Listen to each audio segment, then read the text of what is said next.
Hello and welcome back to another edition of the GSMC College Football Podcast, presented to you by the GSMC Podcast Network. I'm your host, Jake Daly. Today is Monday, May 12th. Happy Monday to everyone. Hope everybody had a great weekend. Got a good show for you today. We're going to talk first about President Trump is forming a commission of sorts on college athletics. Going to talk about what that could mean for the state of college football. Also going to discuss ESPN's top 25 list. They just came out with their post-spring top 25. We're going to dig into that, give some reactions, teams I think are too high, too low, and just discuss some of that. Also going to talk a little bit about, is defense making a comeback? Last year, offensive numbers were down across the board. Is this a trend or is this a one-year thing? Going to get into that a little bit, as well as talk about my Big Ten quarterbacks. We're going to continue those rankings and talk about some potential impact transfers who transferred to contenders, guys that could make some big-time impacts on teams that are on the national stage. But before we get into any of that, I just wanted to remind everyone this show is all about you. We love hearing your comments, questions, opinions, insights, anything you got. We want to hear it. We want to make this show as interactive, as exciting as possible. One easy way to do that is to use the Super Chat feature. To do that, you can click the $ at the bottom of the chat box, type in your message there, send that in. This guarantees that your message gets on the air and gets read. It's also just a great way to support our channel, support what we're doing here at GSMC. We couldn't do what we do without your ongoing support. We're so grateful to have y'all as a part of our community here. So, President Trump is reportedly discussing forming a commission of sorts about college football. And this has been something that he's, I guess, allegedly kind of been thinking about. And really, this kind of came to a stem last week. He gave the commencement at the University of Alabama during their graduation. He gave the speech and then had a meeting with Nick Saban after, where Saban, who obviously Saban's been outspoken for years now about kind of how big business has infiltrated college football, how it's kind of taken that over, how it's kind of taken away from what makes college football. This has been one of Nick Saban's huge talking points throughout his last couple of years at Alabama, and then especially you saw that when he was on College Game Day this year, and just being more present in the media. Nick Saban, not a fan of the way that college football is going, which I honestly think is part of the reason that he could have retired, just from the entire changing landscape. So after the commencement, Saban and Trump reportedly met. Saban kind of gave him his whole spiel about why he doesn't think this is good. Additionally, Senator Tommy Tuberville, who's a senator in Alabama, kind of crazy, former Auburn head football coach, he said that he talked with Trump as well about NIL compensation for college athletes Thursday. So this was reported first in the Wall Street Journal. They cited anonymous White House officials, and in their kind of report, they said that the president had instructed aides to begin studying what could be in an executive order, in a potential executive order about the state of college athletics. And what that might entail, what kind of coverage it might provide, that's still completely unknown, really unclear. And so Gabe Feldman, who's a sports law professor at Tulane, he was kind of quoted. He said, "The challenge with any ruling or order is that there are multiple levels that need to be addressed. This is not just an antitrust issue. It's also a labor and employment issue. It's also a Title IX issue. There's a lot of contract issues, a lot of publicity issues. There's a lot going on." That's kind of what he was saying. And additionally, a congressional aide told The Athletic this week that an executive order might not stabilize the college sports system. This kind of requires, the whole system, right, requires legal certainty, requires kind of a limited safe harbor from litigation, and legal protections and preempting of state NIL laws that can really only be addressed through congressional legislation. So this is something that we kind of do need at some point, some kind of federal legislation. Representative Michael Baumgartner, who's a freshman Republican congressman from Washington, he actually just introduced a bill last month, I want to say, to disband the NCAA completely and reshape conferences by geography. He told The Athletic last month he kind of hoped that the president would get involved in the issues of college athletics, because this is just something that we haven't really seen in terms of the NCAA and the issues on so many different levels, how this has kind of been changing throughout the past 5-10 years at the minimum. This has been a completely evolving landscape of college athletics, and the NCAA was actually formed out of Teddy Roosevelt's White House, which I didn't know. I learned that researching. But think about it right now. College sports, they're on a landmark, kind of the cusp of a landmark change. You have the NCAA major conferences. They're all awaiting final approval of the House settlement, right? We've heard about the House settlement. What's it going to do? What could potentially happen? This has been a constant news story, but for good reason, right? This settlement can change everything. It could change the entire landscape of the NCAA. If it's approved, if Claudia Wilkin finally approves the deal, there's going to be $2.8 billion in damages to former athletes and some current college athletes. And schools that are going to opt into that agreement, they're going to have to, they're going to be permitted to share up to $20.5 million of their revenue. This is something that's been occurring. College sports have really kind of been in a tumultuous landscape, right, for several years now. Pretty much since the NCAA kind of lifted their rules banning athletes from making money from scholarship and endorsement deals in 2021, allowing this whole kind of era of NIL, of name, image, likeness, to kick off. And I think where it started to where it is now, nobody could have really seen this coming, right?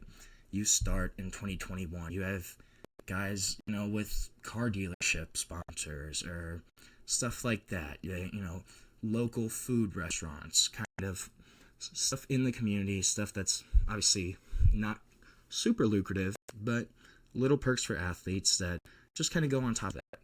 Look at where we are now. Quarterbacks in the portal, they're making $3-4 million. You have defensive linemen making six figures easily. If they're a top-tier guy, they could be making almost $1 million a year. So that is a far, far cry from where we started in 2021 with kind of the advent of this NIL era. Something has kind of needs to change at some point, right? So even if the House settlement goes through, even with that agreement, I think both the NCAA and the conferences, which they've already kind of acknowledged, they've kind of said that there is a need for a federal law to bolster this entire system. One sports attorney, Matt Winter, he kind of said that the biggest thing they're looking for right now is the antitrust exemption, because then they get that, and that allows them to put things in place like having a salary cap, right? When you look at what Texas is doing this year, having pretty much a $40 million roster compared to, you look at a MAC school or, a UTEP or a UTSA or somebody that's on that group of five level compared to Texas at $40 million a year. That's a big difference, right? So with getting around that antitrust exemption to have a salary cap, to potentially restrict third-party NIL kind of deals without potentially getting sued for antitrust violations down the line, that's going to be the biggest thing here. There's going to have to be some kind of federal legislation at some point. And then the transfer rules, too. Think about how much the transfer rules have changed in the past, even 3 years, 4 years. I mean, when I got to college in 2020, it was much different transfer-wise. And now, you have kids that are on their fourth school, their fifth school. That's easy, and that's something that has just kind of gone by the wayside, is the one-time transfer rule, the sitting out. How do you kind of work around that? Do you put a new transfer rule in place to kind of limit the transfer portal, the movement, the player movement? Do you kind of put something in there to try to limit that? Not sure. But that's an antitrust issue as well. Every week, pretty much, there's a new lawsuit kind of related to eligibility rules. You look at Diego Pavia, Vanderbilt. He just sued basically for all of JUCO athletes this past year. This is something that's a current issue. It's recurring, though, too, in terms of transfer portal eligibility, when guys can go to different schools. All those rules have kind of been thrown by the wayside right now. And only really a bill passed by Congress could address those issues. There's been multiple kind of bills, drafts introduced, announced, floated by members of Congress on both sides of the aisle. And there have been a dozen public hearings since 2020, kind of all around what's going to happen with the NCAA, what's going to happen with the state of college athletics. It's completely different. The Power 4 commissioners, again, visited Washington last month to lobby for some kind of legislation, but none of the bills have gone anywhere yet, right? So back to this commission that Yahoo Sports reported last Wednesday. They said that former Alabama head coach Nick Saban, as well as Texas Tech Board of Regents Chairman Cody Campbell. If you don't know who Cody Campbell is, go look him up for a second. That's a dude with a lot of money and a lot of influence in the Texas Tech program and kind of throughout that whole university system. So those two guys would kind of co-chair this new commission that Trump is interested in forming right now to examine that long list of issues I kind of all just laid out. The source that talked to The Athletic, they said that Trump's expected to be, quote, very engaged in this. I'm not super surprised by that. This has kind of been something that we've seen from the Trump administration of more of an emphasis on college athletics, showcasing it as kind of a national issue, and that's something that he's really kind of pushed forward just in the past couple of months with a few different bills introduced of that nature, stuff like that. This has been something that the Trump administration really seems like it wants to try to nail down during this term, right? So this commission allegedly is going to be created to kind of examine this long list of issues facing college sports. You go from booster funded payments, transfer rules, conference realignment, Title IX. You just go down the list, right? There's a ton of lingering issues, topics throughout the world of college sports. Now, I'm going to be clear. It's unclear what this commission can actually do. Could it impact the current developments in college sports, including the House settlement? Could this kind of take away from certain things? We're not really sure. But we're going to see kind of where this goes. It really seems, though, like this administration, this is a big issue that they kind of want to key on. And if Saban's at the front, if Cody Campbell's at the front, it really seems like this will be a football-driven commission. And we're going to see kind of what happens, how it all shakes out. But this is not ending anytime soon. We are still going to have these questions about what the NCAA is going to do, about what's going to happen in college athletics, at least in the near future right now, until we kind of get a little more clarity on the issue. So we're going to take our first break of the show right now. When we come back, I'm going to look at ESPN's post-spring top 25 rankings. They just released those a couple days ago. Going to react to those, give my thoughts on teams that are too high, teams that are too low, and just kind of go over that and talk a little bit about that list. But we're going to do that when we come back on the GSMC College Football Podcast. I feel like I'm losing my mind. Is everybody in the world blind? Please, Lord, give me a sign, a sign.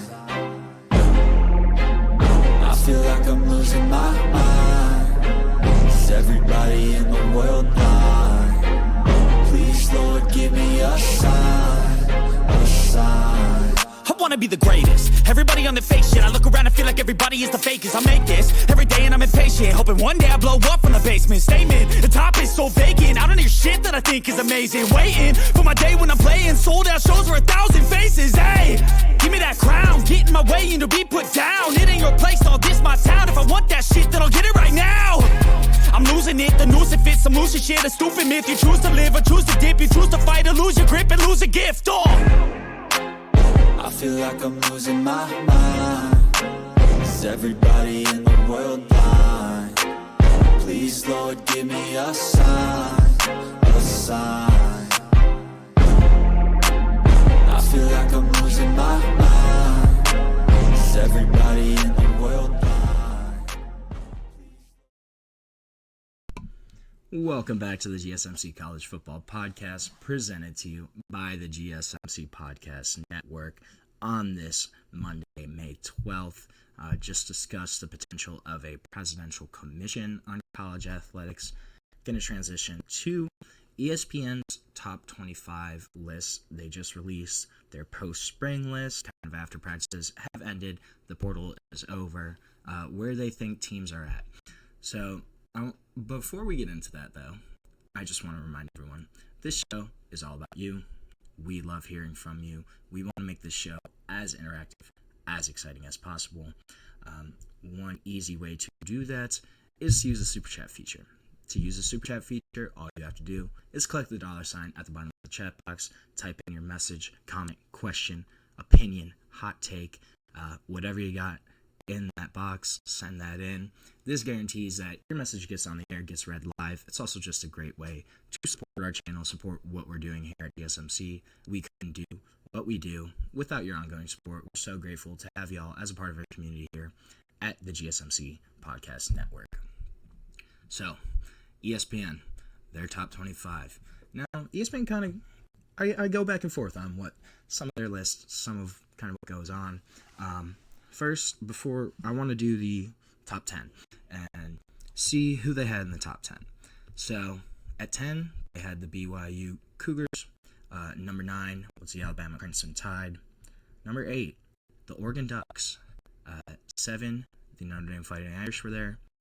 Number 6 was Tigers, but the LSU Tigers as the number 6 team in the country, and I'll touch on that in a second. 5, the reigning national champions, the Ohio State Buckeyes. They dropped to 5 in this list. Then you got Georgia, 4, Texas, 3, and another Tigers team, Clemson Tigers at number 2. We're going to talk about that.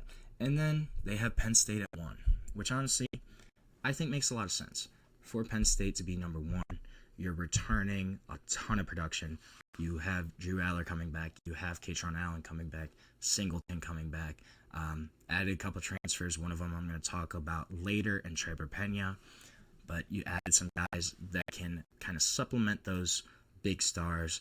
Danny Dennis Sutton coming back. You still have a really strong defense. I think that makes a lot of sense. That's Penn State's number 1. Got to the semifinal. We're really, really close to getting to the national championship last year.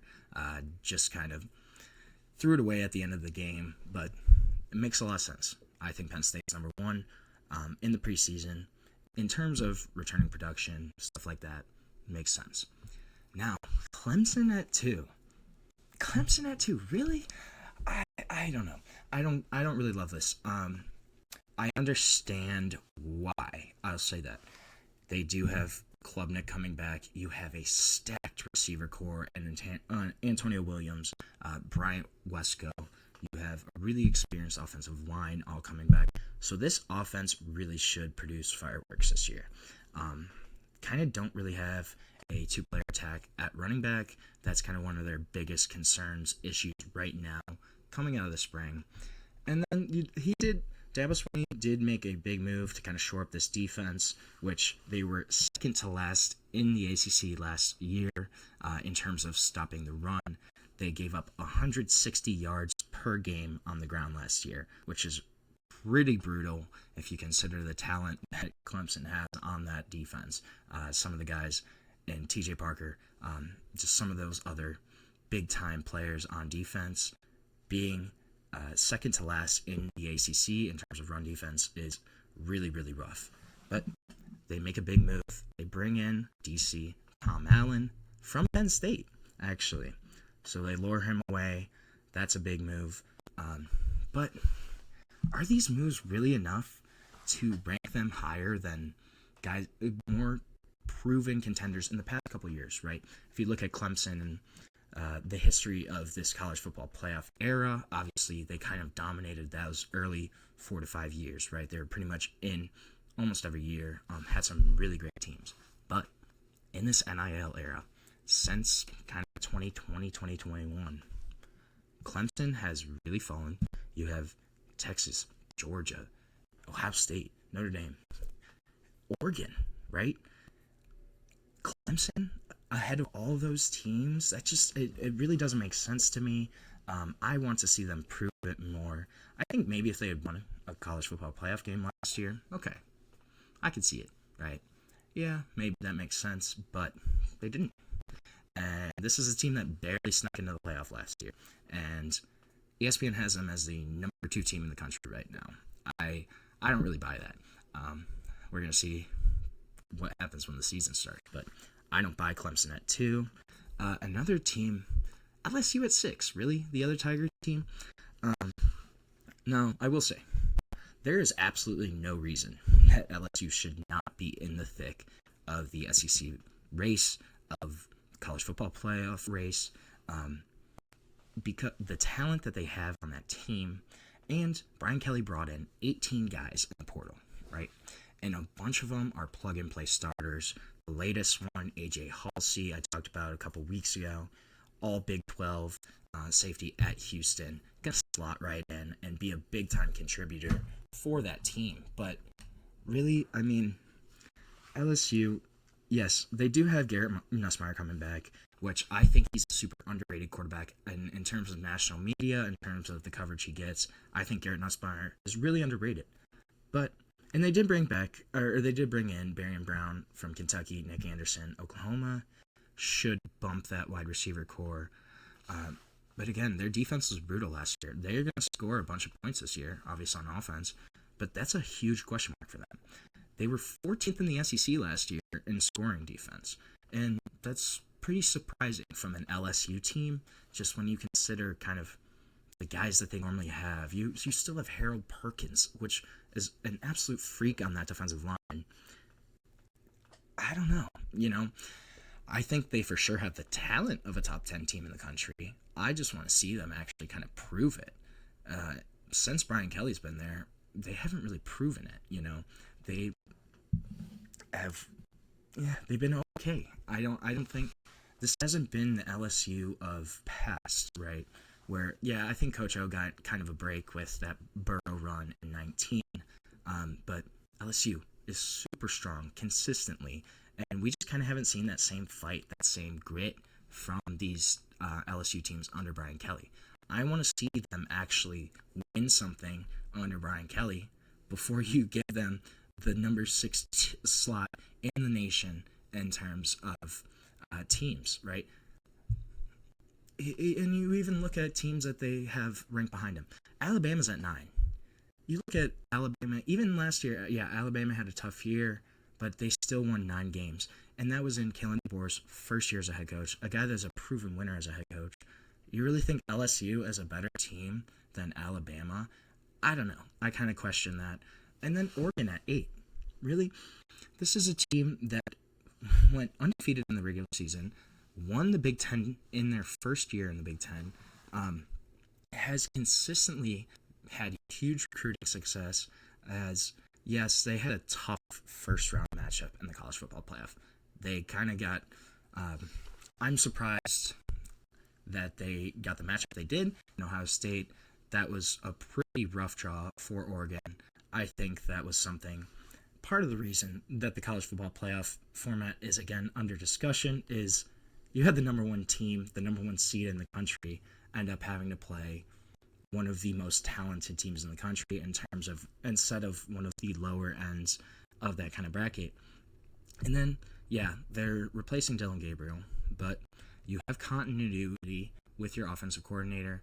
you have a guy in Dante Moore who was a former 5-star prospect at quarterback, a guy that started games for UCLA as a freshman, and he was up and down, but starting as a true freshman on a team that didn't have nearly the talent that this Oregon roster does, and a guy that also sat behind Dylan Gabriel for a year and learned how to be a successful college quarterback. You really have LSU above a team like that, and you look at what Oregon has done consistently in the past few years. I think they deserve to be ranked a little higher, especially when you have running back Mekhi Hughes coming in from Tulane, one of the best running backs in the portal, one of the best running backs in the country, a guy who ran for 1,400 yards last year with 15 touchdowns, had a great 2023 season too, going to take over that lead role. And you bring in the number 1 wide receiver in the country in this 25 class, DeCorian Moore, who's an absolute stud, could be competing for a starting role this year as a freshman, had a great spring. This team, I think they're much better than the 8th team in the country.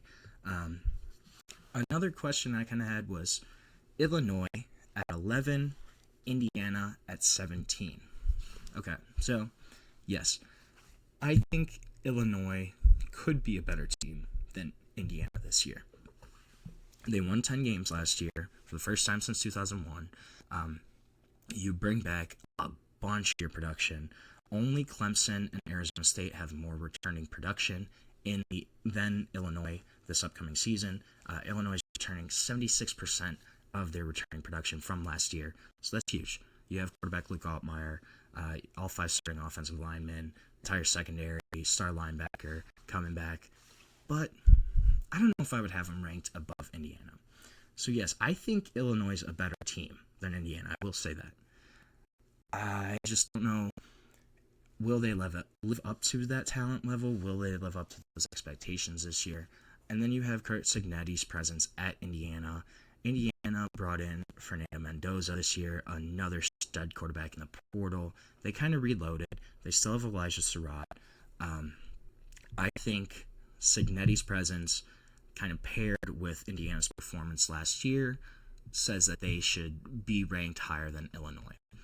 I will preface this. I think Illinois is a phenomenal football team. I just don't know if they will live up to the expectations this year.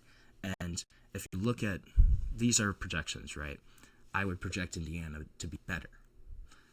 That's just because of their performance last year, because of Cignetti, that kind of stuff. Look at the conference breakdown. This was interesting. SEC, 9 teams. Big 10, 6 teams. The Big 12 in 3rd place with 5 teams. The ACC had 4, and then obviously independent Notre Dame was the one independent there. But this is an interesting list. We're going to see kind of how it all shakes out, plays out, when the whistle blows, when the season starts. But those were kind of just some teams that I thought may have been a little too high, may have been a little too low. So we're going to take another short break here on the GSMC College Football Podcast. When we come back, we're going to talk about defense. Does defense win championships? Is it making a comeback?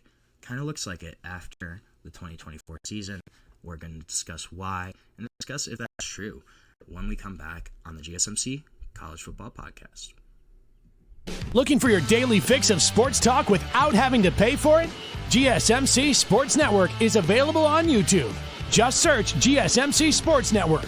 Get your fix of daily sports talk shows on YouTube, absolutely free. NFL, college football, NBA, MLB, MMA, UFC, fantasy football, and so much more. GSMC Sports Network has shows running all day long, with new sports shows starting every 2 hours. Just like on your favorite cable sports channel, except GSMC Sports Network is absolutely free. Just search GSMC Sports Network on YouTube to catch one of your new favorite shows, like the GSMC College Football Podcast, Chip Shot Football Podcast, Hoops and Heels Women's Sports Podcast, GSMC Basketball Podcast, and so many more. Check it out for yourself. GSMC Sports Network, now available on YouTube absolutely free. Search GSMC Sports Network on YouTube right now.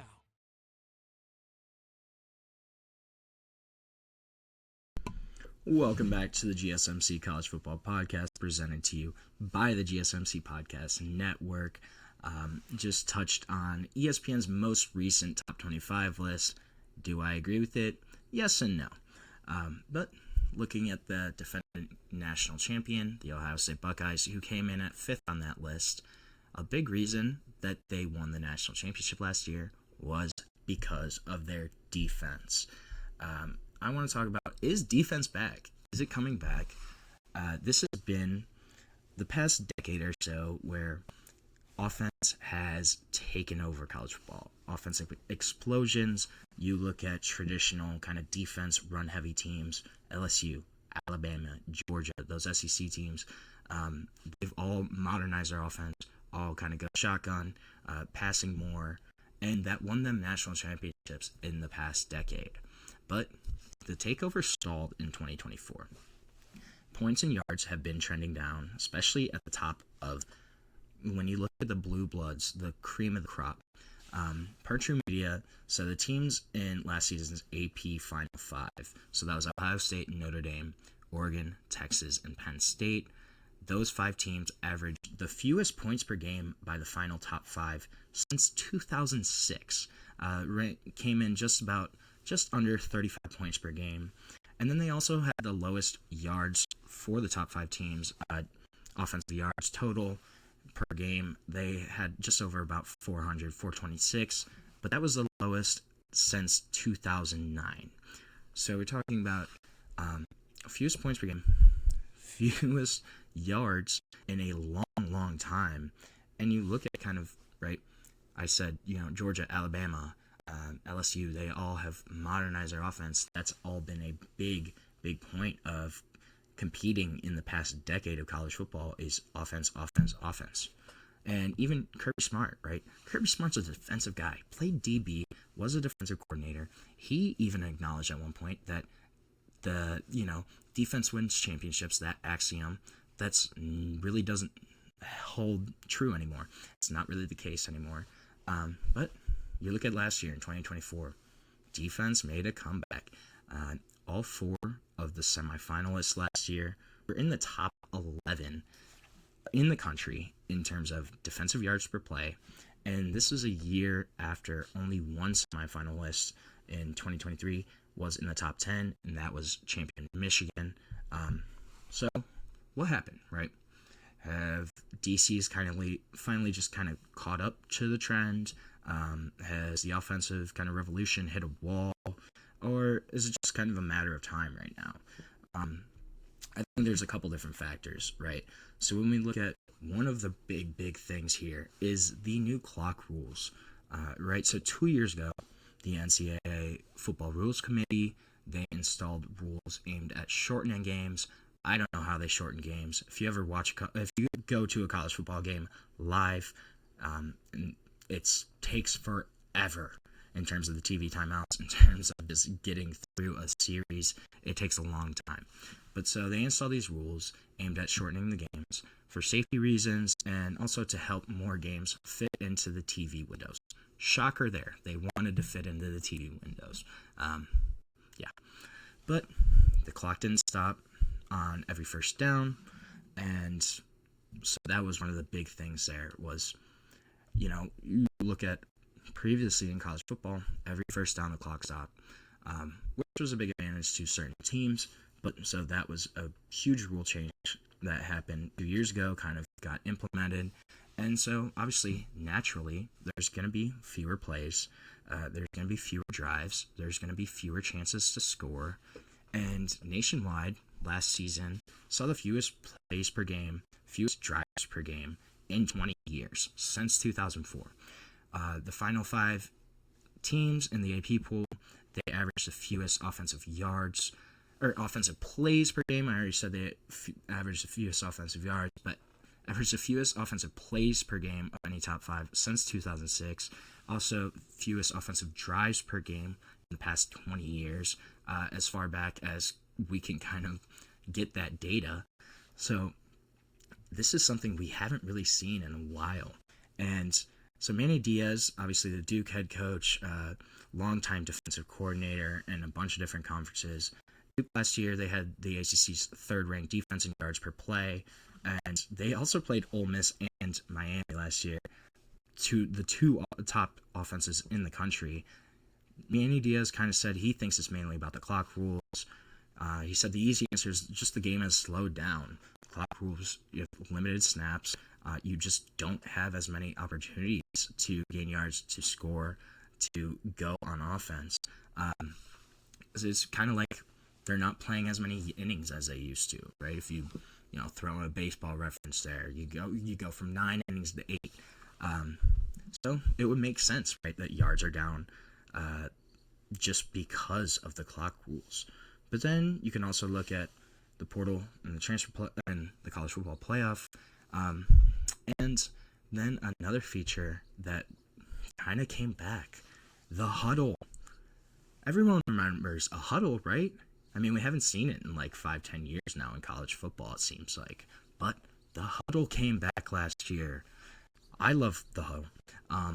Ohio State last year won the national championship.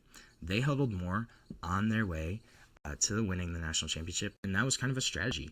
Ryan Day said that they wanted to cut down on the number of snaps, and it also kind of fostered unity in terms of they brought in a transfer quarterback in Will Howard, and that was just kind of a boon for them.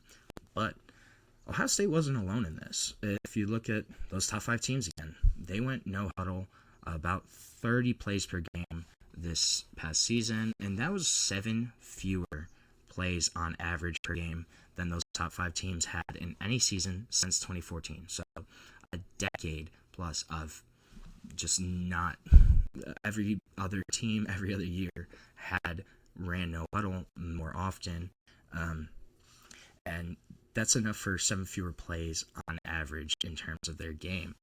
So offenses are playing more deliberately. They're making more checks at the line. They're getting these transient rosters in which it's kind of a hodgepodge of players. It's no longer players you grow, develop, recruit for multiple years, and you have your scheme. You have guys that are new that you kind of have to adjust on the fly, right? So offenses, they're checking at the line, they're getting these guys in place. That all kind of makes sense. But is there not enough credit to the defense there? The actual guys on the defensive side of the ball, I think that is something that we have seen too, is just improvement overall from defensive players. Again, Manny Diaz, he said that one of his goals for his staff was to finish under 5 yards per play. That would normally obviously get them in the top 25 of the FBS rankings. They just missed both marks. They were at 5.01 yards per play, which was tied for 26. So, but the previous year, that would have been 22nd in the country. 2 years ago, that would have been 18th in the country. So not huge differences, but clearly a difference in terms of the top is getting better and better. And then there's also a couple adjustments that defenses has made. You look at the explosion of RPOs on offense, of run-pass options to kind of combat that. Man coverage is really on the rise. Obviously, not a new concept, but more teams are just doing it. They're running more man coverage consistently, and that's one of the big things. Some teams, they're trying to play more aggressively up front to pressure the quarterback before he's got even a chance to get that quick pass off. And then also, coaches are getting smarter about substituting to kind of slow down the up-tempo offenses. That's an issue for another day, is the fake injuries and slowing down offenses. But coaches are clearly getting smarter at that tactic, at trying to slow down the offense, distract them, get them off their rhythm, racing players out of the field immediately after the previous play, taking more time to kind of counter sub when the offense does sub, just stuff like that coaches are getting more intuitive about and kind of getting a little smarter about. And then also just defenses benefiting from, there's more familiarity with kind of the modern offense. There hasn't really been an offensive revolution in terms of, one scheme just comes out of nowhere and takes over. We haven't really seen that, in a couple years. So offenses are a little more similar just in terms of the schemes, the styles, the schematics that they're running. And this is kind of forced defensive coordinators to spend a season or two to catch up. But they have caught up at this point because they're not trying to chase that next step in the offensive revolution per se. So obviously in the past, defenses, they had to carve out more days in the spring to prepare for different offensive styles. One team ran the triple option, one team ran a spread, one team ran more of a pro style, one team ran an I formation offense.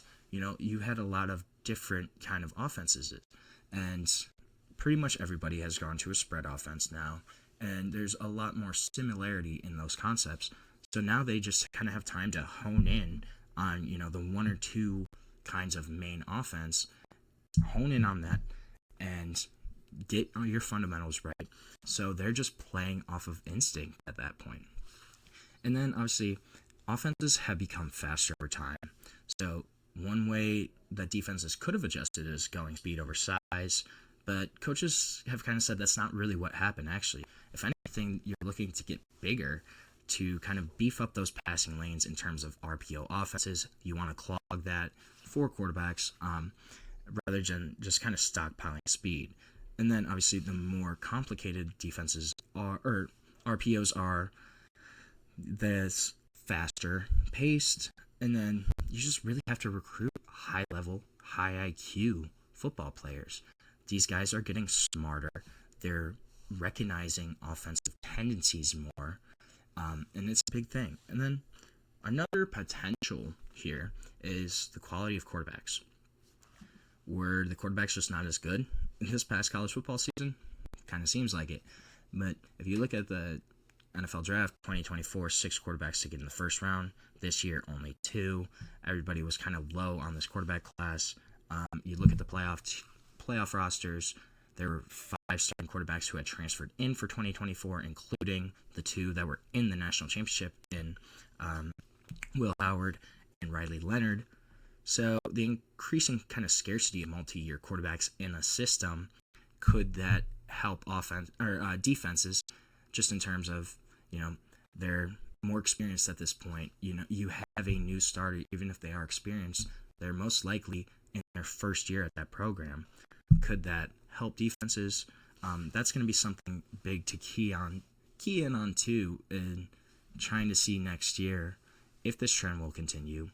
Is defense truly back? I kind of hope it is. I always love a good defensive slugfest in terms of football. I'm from AFC North Country. We love that kind of game. So, I don't know. I want to see defense back. I love hard-nosed football. Will that be the trend again in 2025? We're going to have to wait and see. So now we're going to take another short break on the show. When we come back, we're going to talk about some of those transfers and talk about transfers who I think could impact college football playoff contenders. Stick with us. We'll be back on the GSMC College Football Podcast.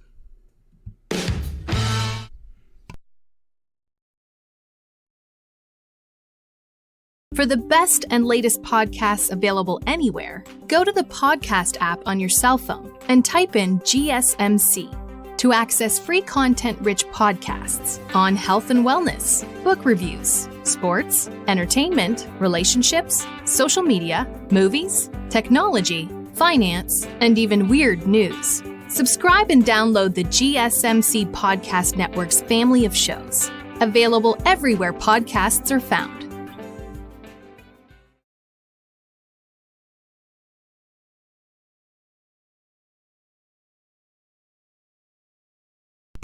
Welcome back to the GSMC College Football Podcast, presented to you by the GSMC Podcast Network on this Monday, May 12th.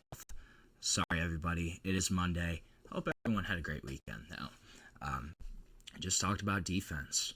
Is it really making a comeback? I hope it does. I love defense, but we're going to have to wait and see. We're going to talk now a little bit about some transfers that I think could really impact college football playoff contenders. Some guys that I think could be names that we're going to be hearing in January this year. And one of those guys is Trevor Pena. So I kind of referenced him earlier when I was talking about Penn State, but this is a kid that is going to be a huge, huge weapon for Penn State. Transferred in from Syracuse to Penn State this year in the spring, and he is going to be filling a huge hole. So Penn State last year, obviously, they relied heavily on Tyler Warren in the passing game. Really didn't get pretty much any offensive production from their wide receiver room. They're hoping that Trevor Pena can help change that. This is a guy that had 84 catches last year, 941 receiving yards at Syracuse, kind of was the go-to guy for Kyle McCord. I think he could move into that role for Penn State this year. They don't have Tyler Warren back. They pretty much completely revamped their offensive skill position groups, their wide receiver room. They also brought in Kyron Hudson from USC, brought in Devontae Ross from Troy. I think Trevor Pena, though, is going to be the clear-cut top receiving threat here. Guy that has the skill, has the mettle to really become a reliant target. I think this is going to be Aller's check down target on, third down conversions where it's a 3rd and 5. He goes out, runs an out, gets 6 yards. That's Trevor Pena, gets that first down. I think that's going to be his role at Penn State and something that he could really thrive on. He's versatile, he's reliable, he's slippery in tight quarters. Even if he doesn't match his catch pace from last year, Penn State, obviously, they don't pass as much as Syracuse did last year. You have those great running backs in that room. He's still going to replace some of that production, some of that versatility that obviously Tyler Warren left behind. That's a guy that's almost unreplaceable, but Trevor Pena, even though he's a wide receiver, he's still versatile. He can line up in a number of different positions. He can be that check down, that third down guy, that go-to guy that you throw the ball to when you need a first down, when you need a conversion. I think that's Trevor Pena. I'm excited to see what he can do with Drew Allen, the quarterback. He's going to be a reliable slot, obviously, but he can move around. A guy that dominates zone coverage just because he's so smart. He's such a savvy route runner that he's able to kind of sit down in those gaps in zone coverage. I'm really excited to kind of see him, what he can do this year for Penn State. Another guy I've talked about a couple times, but Jack Andrews, man. This kid, I'm excited to see him at Texas. Transferred in from Cal. So do not undervalue trusted pass catcher at the tight end position for a playoff contender with a new starting quarterback, right? You had Gunnar Helm last year.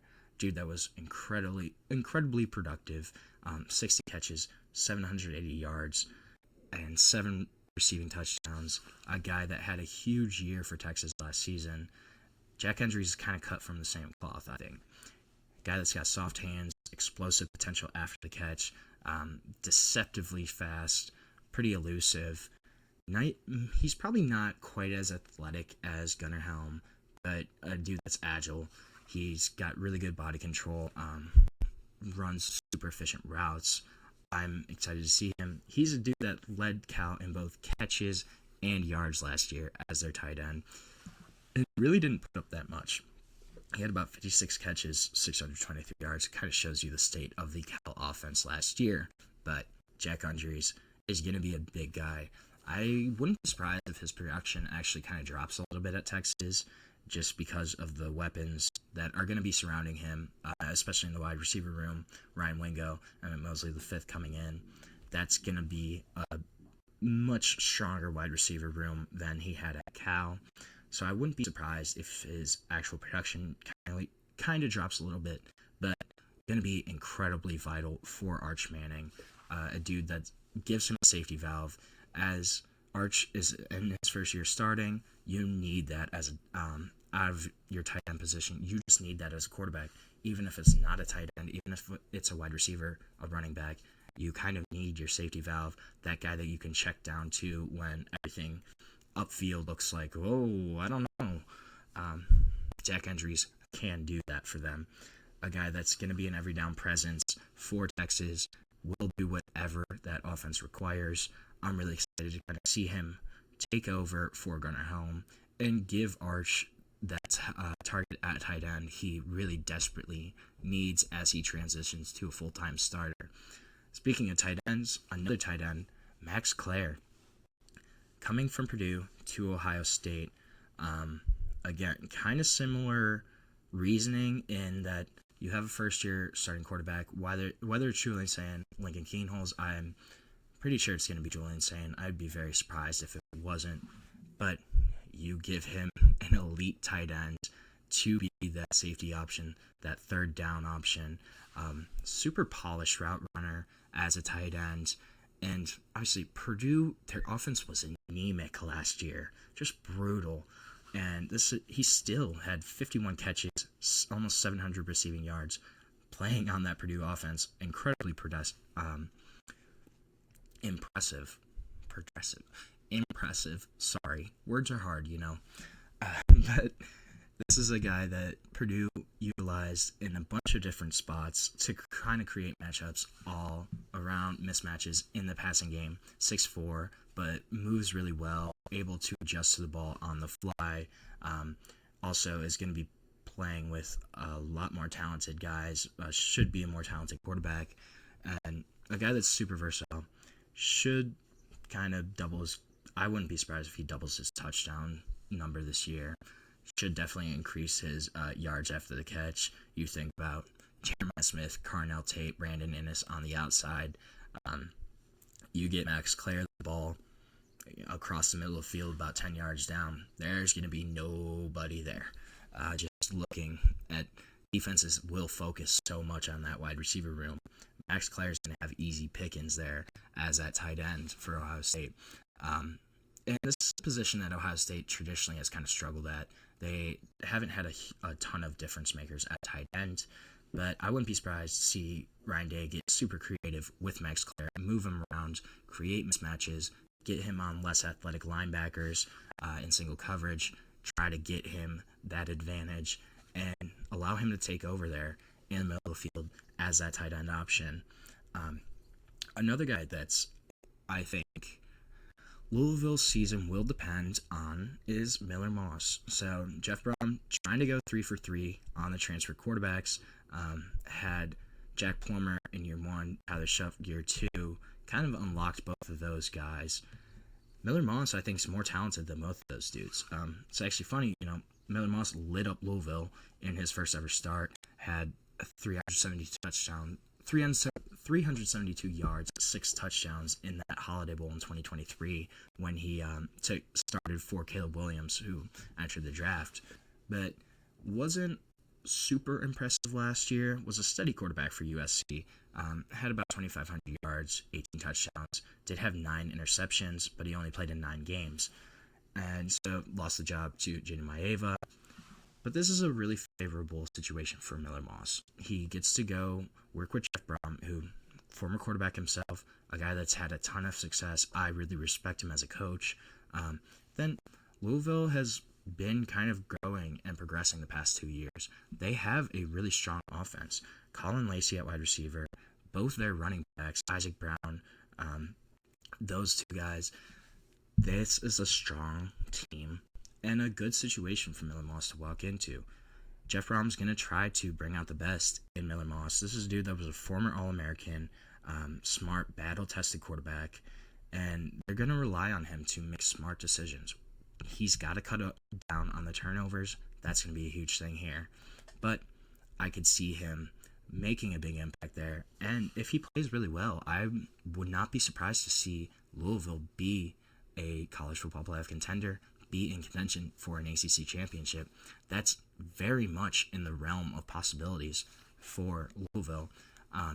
Miller Moss is just going to be the big key here. Can he kind of step up? Can he progress from what he was last season, take over that quarterback role, and be the guy that Louisville needs? That's going to be a big question mark, and we're just going to have to find out. Is he that dude or not? So we're going to take our last break of the show right now. When we come back, we're going to talk a little bit about my Big Ten quarterbacks, continue that ranking. We're going to go quarterbacks 8 to 5 today, discuss why, and get into that. So it'll be fun. But stick with us. We'll be right back on the GSMC College Football Podcast.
Welcome back to the GSMC College Football Podcast. We're going to finish off the day by talking Big Ten quarterbacks, ranked 8 through 5. I've kind of gone over the quarterbacks at the bottom of the conference and kind of what I think about that. Going to get into these guys now. The big theme here and this kind of upper middle tier, I would say, is lack of experience. A lot of these guys I kind of ranked where they are based on upside, based on how I think that they're going to do next season in 2025 with the pieces around them, stuff of that nature. So, number 8, this is kind of, I could see it being controversial. I have Bryce Underwood at number 8. Obviously, we have not seen him whatsoever as a college quarterback. We don't know what's going to happen with Bryce Underwood.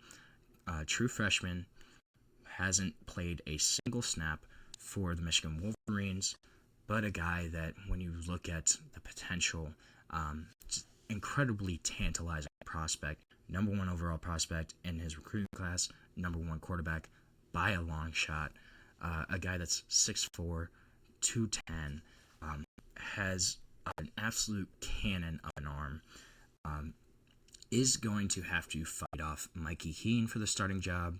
Honestly, I could see Michigan doing Mikey Keene for a couple games. That just seems like a Michigan move to kind of start the veteran for a few games. But if they're smart, they hand over the keys to Bryce Underwood pretty much right away and say, hey, dude, this is your offense. This is your team. We're just going to roll with it. A guy that I can't see how he would be worse than Michigan's situation at quarterback last year. Just an incredibly impressive prospect. A guy that they stole from LSU, gave him a $10 million NIL deal, essentially, to come to the University of Michigan. I'm excited to see what he can do, though. Is the hype real? Is this guy really that good? We're going to see it pretty much. I don't know if it'll be right away. I think even if Mikey Keene does start, who transferred in from Fresno State, who is a decent quarterback in his own right, I think even if Mikey Keene does start, we're going to see Bryce Underwood really early. Even if he could even be playing at the same time as Mikey Keene, I could see kind of a sub-package type deal. But this is going to be Bryce Underwood's team. I can see why people wouldn't agree with this, right? I just think the upside here, what he could potentially do for Michigan, they won a national championship with McCarthy, and then last year they had a brutal quarterback situation. They still beat Ohio State with those quarterbacks. They still beat Alabama with those quarterbacks. You had Davis Warren, Alex Orji, Jack Tuttle combined for 12 touchdowns and 13 interceptions. So I don't know if Bryce Underwood can be worse than that, frankly.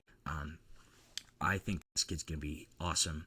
I don't know if he'll be awesome right away, but it's going to be soon, I think.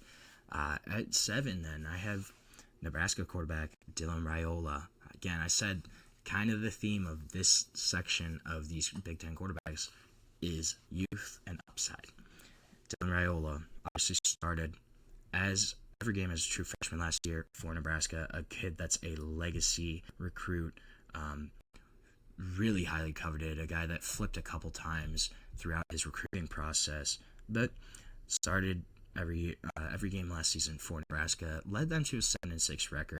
They did beat Boston College in the Pinstripe Bowl, but there were definitely ups and downs from Dylan Raiola last year. Didn't have a 300-yard passing game, did finish with 11 interceptions, which led the Big Ten last season. So going to have to cut down on the interceptions, going to have to put more on his shoulders this year. But a kid that should be growing into that role. Obviously got a little boost in terms of experience this past year with being able to start every single game as a true freshman. Obviously, there's going to be ups and downs when you start as a true freshman. There's no way around it. That's just kind of how it goes. Inexperience, lack of playing time, maturity, just a lot of different kind of elements go into being a true freshman starter at the most important position in football. I think Dylan Raiola could really progress in year 2.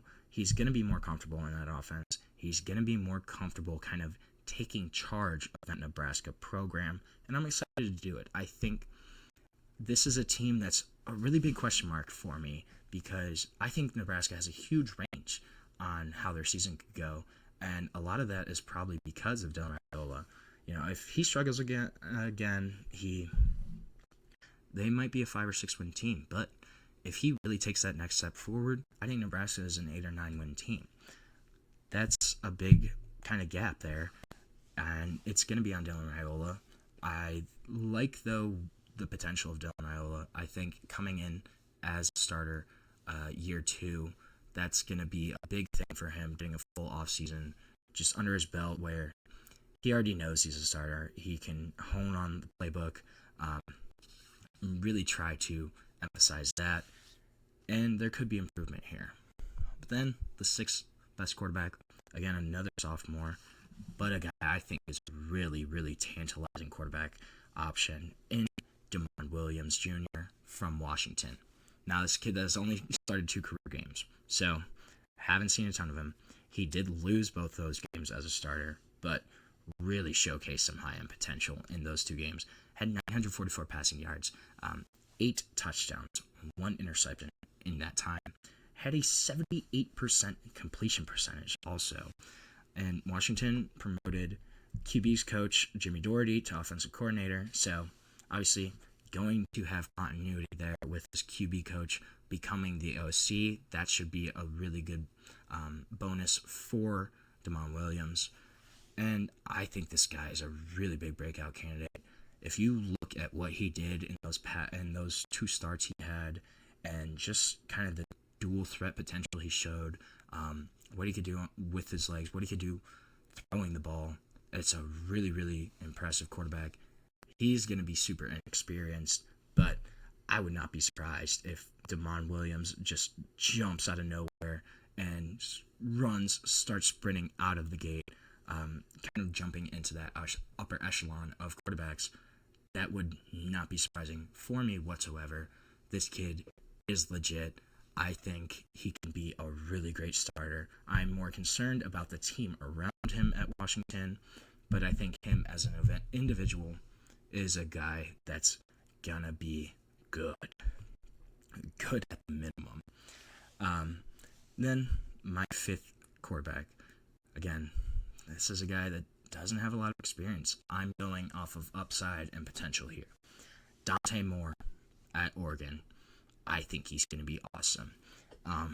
You look at a kid that redshirted last year, so he's still technically a sophomore. But in 2023, 5 career starts at UCLA. Kind of was up and down, as that's just how freshmen are. That's how freshman quarterbacks are. So he had some problems with interceptions in that year at UCLA, but a guy that transfers away, goes to Oregon, sits behind Dylan Gabriel, and Dylan Gabriel played in college forever. I swear, he was like the starter for like 8 years at UCF and stuff. But so, regardless of my little rant there, Dylan Gabriel, a guy that had played college football for many seasons, a guy that knew how to be a successful quarterback in college football. Dante Moore, who, mind you, was a 5-star talent, was a guy that everybody wanted, a really, really high upside quarterback. Dante Moore starts a little bit his freshman year, sits behind one of the most experienced quarterbacks in college football for a year, learns how to be a quarterback, learns how to be a starter, how to prepare, how to do things the right way. And then you pair his 5-star pedigree, his sitting behind Dylan Gabriel, his starts at UCLA, you pair that with the talent that he has around him, Mekhi Hughes coming in from Tulane, DeCorian Moore, the number 1 receiver in the country coming in, and then you have guys returning too on that side of the ball. This is a kid that I think is going to be awesome. They have continuity with Will Stein in his 3rd year as an offensive coordinator. Dante Moore, watch out. Watch out for Dante Moore. I think he's going to be really great. Could this be a little too high? Certainly. He could totally flop. And that's the thing with this kind of range of quarterbacks in the Big Ten is any one of them, they could flop. They could completely just fall off the radar. But the upside there for these young kids is huge. Absolutely huge. And it could be a really exciting year for the Big Ten in terms of quarterback play in 2025. So we are going to end our show today with that. Thank you so much for tuning into the GSMC College Football Podcast, presented to you by the GSMC Podcast Network. If you want, please remember to subscribe, follow the show. And if you want, you can also go to Facebook, Instagram, Twitter, TikTok for even more sports content, more sports updates that you love. Thank you so much, and have a great day.